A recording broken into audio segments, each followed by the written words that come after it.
We begin from the Flagstaff House tonight, where the President, Nana Akufo-Addo, has given indication that government would not extend the program with the IMF beyond April. Some government officials had earlier hinted of a possible extension of the program by 8 months.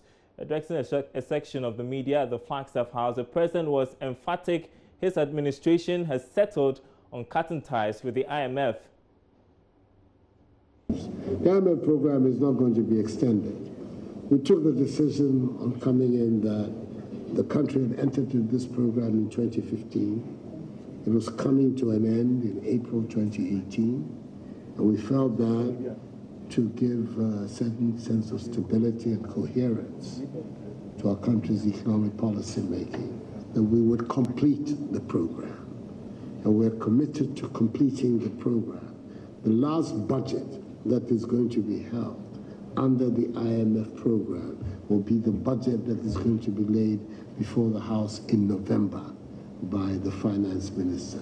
That will be the last budget of the Ghana government under the current IMF program. The president also said the macroeconomic indices of the country have now taken a positive turn. The macroeconomic indices are beginning to show a turn for the better. The monetary policy rate of the Bank of Ghana has been cut from 25.5% to 22.5% in the first half of the year. Inflation has gone down from 15.4% in December 2016 to 12.1% in June 2017, i.e. a period of 6 months, the lowest in 4 years. The benchmark 91-day Treasury bill rate was 22.8% in January last year and has narrowed to 11.9% in June 2017, the lowest in 5 years. We're encouraged by the gradual decline in the cost of borrowing and the increase in banks' credit to the private sector by nearly 6% in the first quarter of 2017, compared to a decline of about 7% in the same period in 2016. Meanwhile, Vice President Dr. Mahmoud Bawumia has assured the country that government is committed to reducing the public debt stock from 72% of GDP to about 70% by the close of this year. The Vice President was responding to a question regarding excessive borrowing of the Akufo-Addo government and its effect on the economy. In the last 4 years, between 2012 and 2016, the debt stock went up from 45% of GDP to 72% of GDP. That means on average, every year, the government was adding 6.75% of GDP to the debt stock. Now, the GDP is not 80 billion, as maybe you misspoke, but it's closer to 200 billion this year. And we are going to end the year, after inheriting about 72% of GDP, we are hoping to bring it down slightly, between 70 and 71% of GDP. So we are looking at how we manage the finances to bring down the debt burden. So even if you are borrowing, the burden of that we are trying to bring down through the process of fiscal consolidation. All right, so let's make sense of all that the President has been saying today, taking some of us quite by surprise. Joining me in the studio is George Rafi, of course, who has been following the IMF program since it began. So, I mean, we're waiting for word from government as to whether or not they were going to extend the program, at least from the IMF's point of view. Now, the President saying clearly and definitely this afternoon, that the IMF program would not be extended. Put all of that into perspective for us. Well, for me, it was a very interesting comment coming from the President. But again, the President would always have the last words on issues like this. But before this presentation, we were aware that even as at last week or even as at Monday, there were discussions about the possible extension of the IMF program and even the wording of the text as the IMF board prepares to meet on Ghana. That was on Tuesday. So we don't know what has transpired between Monday and now for the President to come out and say that they are not going to extend the program any longer. But again, engaging some government officials like George, get back to the president's statement, whether they are trying to manage it or what. He was saying that the IMF program would be for the last budget statement in 2018. Now, let's backtrack a little bit with respect to our stories that we've done on this particular issue. The final story that we did was that the IMF was saying that government is yet to actually document their decision to extend the program. Before that, we had government also saying that we have communicated to the fund that we are going to extend the program, but we are yet to document that extension decision. But again, when you listen to the president's speech or his answer today, the original extension period would be from April to December 2018. So if he says that the program will be ending with the 2018 budget, it could be a smart answer saying that, well, the program would indeed be extended, but it won't go beyond December 2018. But again, engaging some government officials again, it looks like there was some little problem with managing of information, and that is what this has gotten out for us to get the understanding or the appreciation that the program would not be extended. Should we take the president's word for it? I mean, looking at the different signals that we are picking up from what he said, he may have misspoke. Is that what you're saying? Well, the president is saying that, Darryl, that the program would end with the 2018 budget. Now, per what we got to know is that the program would have been extended to December 2018. So if it's ending with the 2018 budget, it means that the fund program would end in December 2018.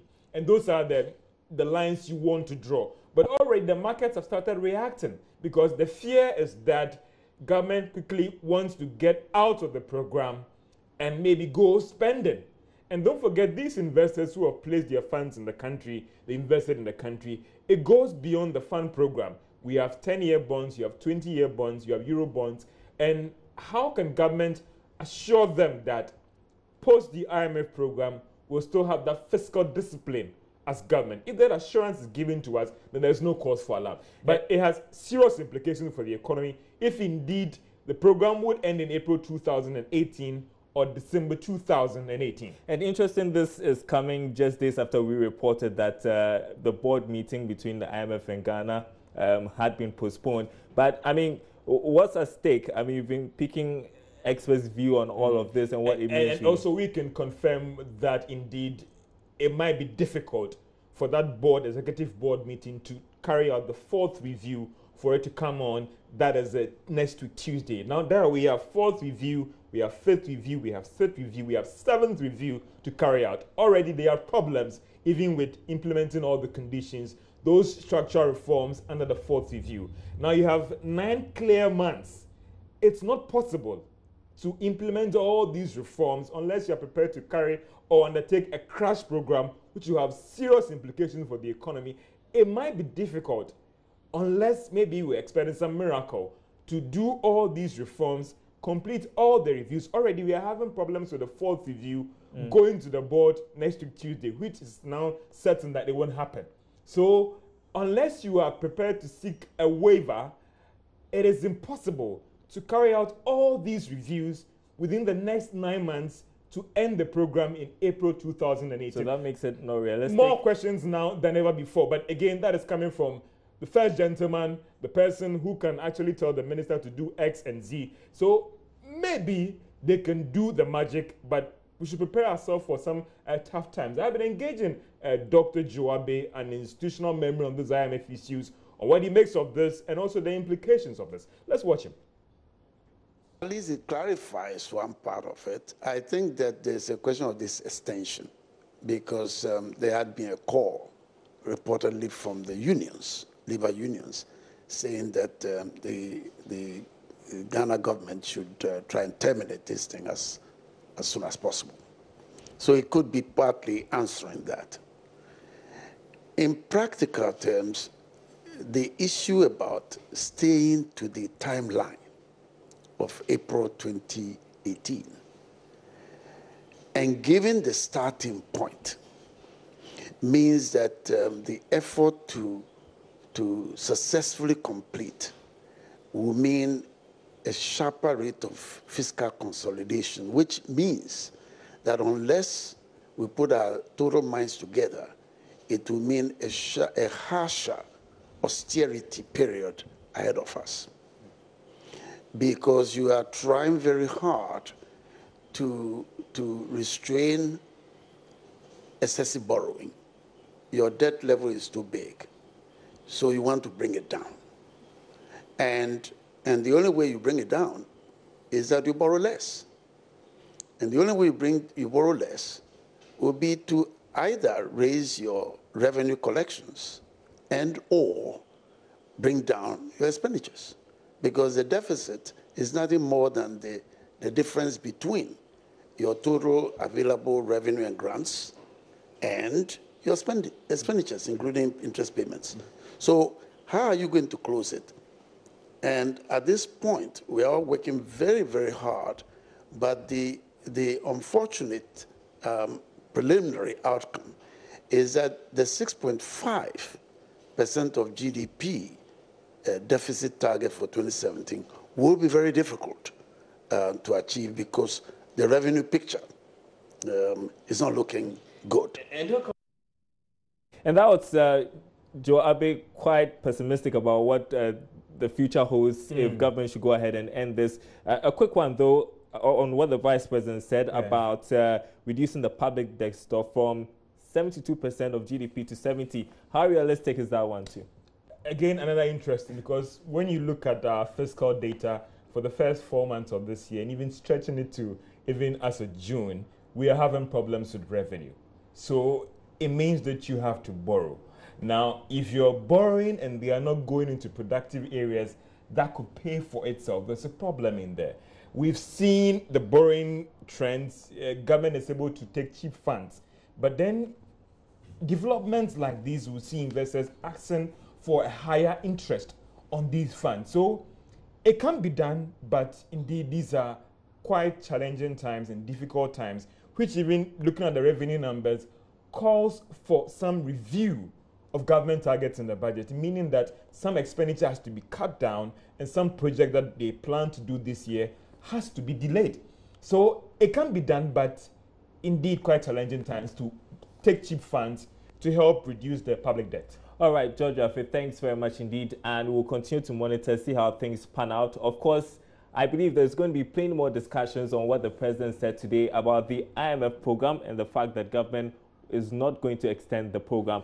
Now, I want to move on to some other business stories we're following for you. Ghana should expect a standardized pricing for maize in the coming years as stakeholders put a spotlight on the age-old trade anomaly. That's a projection by agribusiness specialists and research scientists at the Crop Research Institute of the CSIR, Alexander Eduapia. This was at a validation workshop on grading and pricing of maize in Ghana, in Kumasi.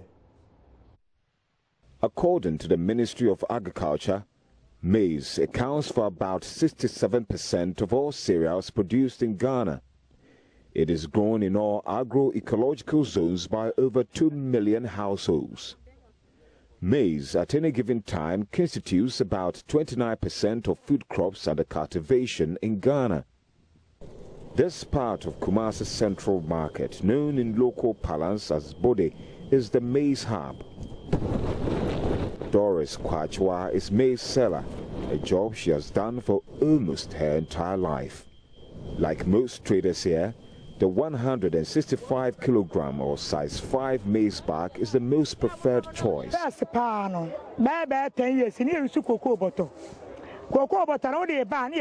About 10 years ago, we used to package the maize in 132 kilogram or size 4 cocoa sack, but they were arresting us, she says. Now we use the 165 kilogram or the size 5 because clients don't want the size 4. At Ejura, they use the standard measurement, so the size 4 is the most preferred choice. But it's not like that here. We don't want it. These are hairstyles. Maize farmers and traders from the country's 2 major market centers, that is, Ejura and Techiman, yearn for standard measurement. They are asking the government to adopt and enforce a standard in order to sanitize the maize market. Obriabwa is secretary of maize traders at Techiman Market. The practice creates lots of confusion. The farmers think we are cheating them.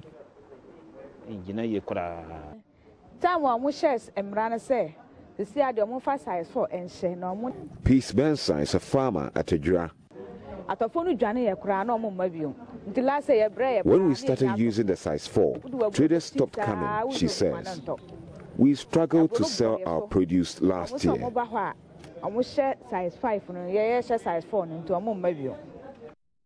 We'll still stay in the Shanti region because chiefs in the Amansia West district are calling for expedited action on government's one district, one factory policy as a way to consolidate the anti-galamsey fight. While acknowledging the positive impact of the ban on illegal mining, the chiefs are disturbed by reports of increasing crime rates in the area due to the absence of alternative livelihood avenues. These concerns were expressed at a stakeholders meeting at Mansun Kwanta to assess government's mission to end galamsey. Community leaders suggest incidents of robbery and other criminal activities have been on the rise since the government's ban took effect. They attribute the trend to joblessness of the youth who are being forced out of the mining pit. Traditional authorities believe new opportunities would curb the crime rate. Here is Manson Kwanta and Yinasehene, Nana Akrasi Frempong. Ye jai kurare die, nsanso ebi ne se sisi nkuratifi obi nya adwuma senka obi pepes ye genu. Most of the youth are jobless, so they resort to social vices like armed robbery. Sisi ama ase akoro no sem ne nsanwe no edoso. He say I say, Kujuma, and I'm fancying Kamani, ya, and Senko did this one district, one factory, be playing, dear. This place is typical farming community, basically cocoa farming. We want government to set up cocoa processing factory as part of its one district, one factory policy to replace the abolished illegal mining to create jobs for the youth.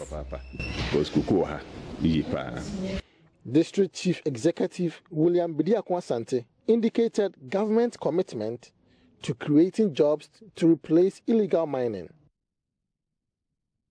Yes, for some time we've realized that the ban on illegal mining or galamsey was working properly in our place here. The whole of Manso, you could see that people were complying with the president's ban. But of late, I have observed that it looks like people want to test the pulse of authority, find out whether they could go back and work. And I've had series of complaints from people who want to report what they are seeing. And I realize that as a DC, I alone cannot fight the galamsey minutes.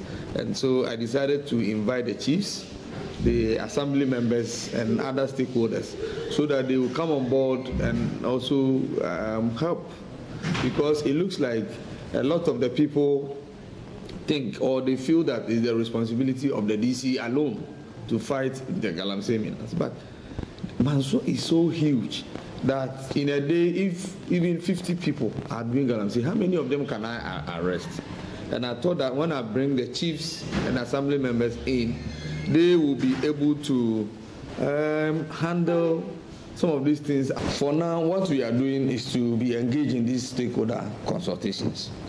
And we are urging people to take opportunity with regards to the planting for food and jobs. And then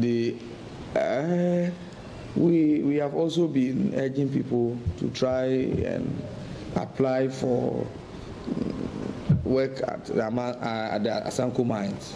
There's a mining here, and we've been urging them to also apply. And then we are encouraging more and more of the youth to go into agriculture. There are other aspects of agriculture that is going on. We are encouraging the people, but Most of the people are saying they are waiting for the one district, one factory. And of course, I know what government is putting in place. There are a few companies that want to come and invest here.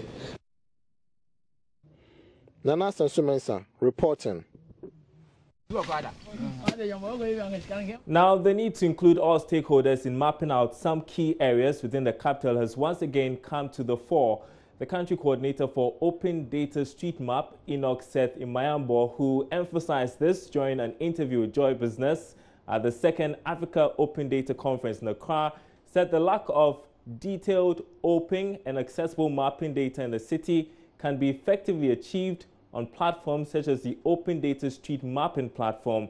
This platform allows individuals around the city to update key landmarks for faster and easier access to various points in the city. This comes months before the National Digital Address System is launched by government.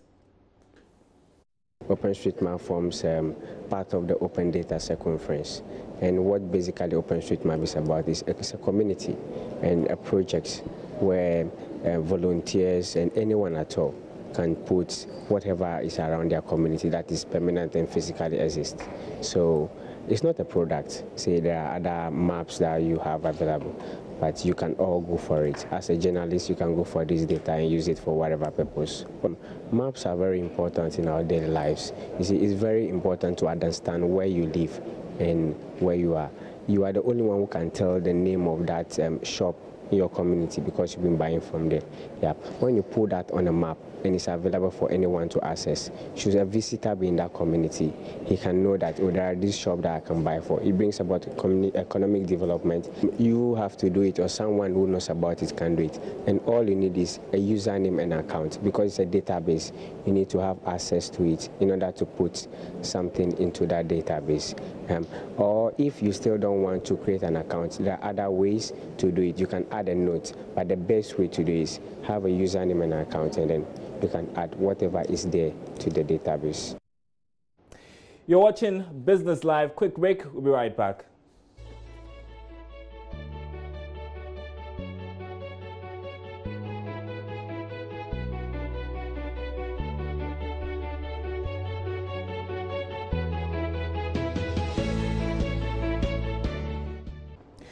Welcome to the program. It's time for our interview of the day. And Chief Executive of the Ghana Investment Promotion Center, JIPC, Yofi Grant, is urging science students and creative innovators to seize opportunities provided in the National Entrepreneurship and Innovation Plan in order to commercialize their research works and novelty.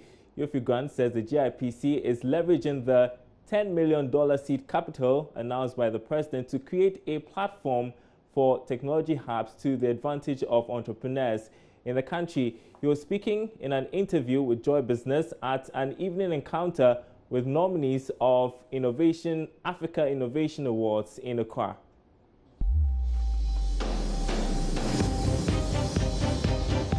Interview of the day. Wonderful product you've mentioned.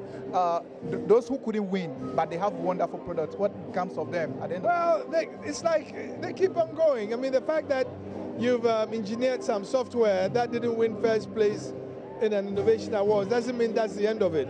You could actually commercialize it and put it to good use. There are a lot of innovations that are being commercialized that you never hear about. You know, so that's what it is. But at least this is an event that rewards creativity and problem solving through innovation. Very much what Africa requires, because most of these solutions are engineered for African problems. So how is the JIPC going to support these people to be able to commercialize these innovations? Well, that's an interesting question, because on our own, we are actually going to create a portal that will highlight opportunities in Ghana. Not just innovative, but all the opportunities from region to region. And we think these are some of the ones that we'll put there. But I'm sure you heard of the National Entrepreneurship and Innovation Project that the President announced, for which there's seed capital of $10 million.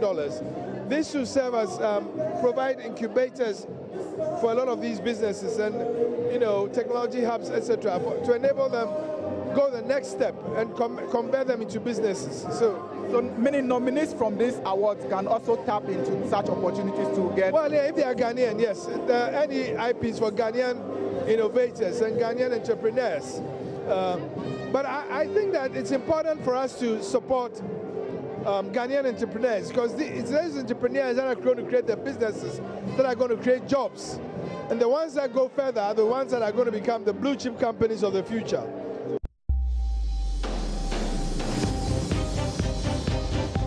Interview of the day. And that's our show tonight. Thanks for making a date. We're back same time tomorrow.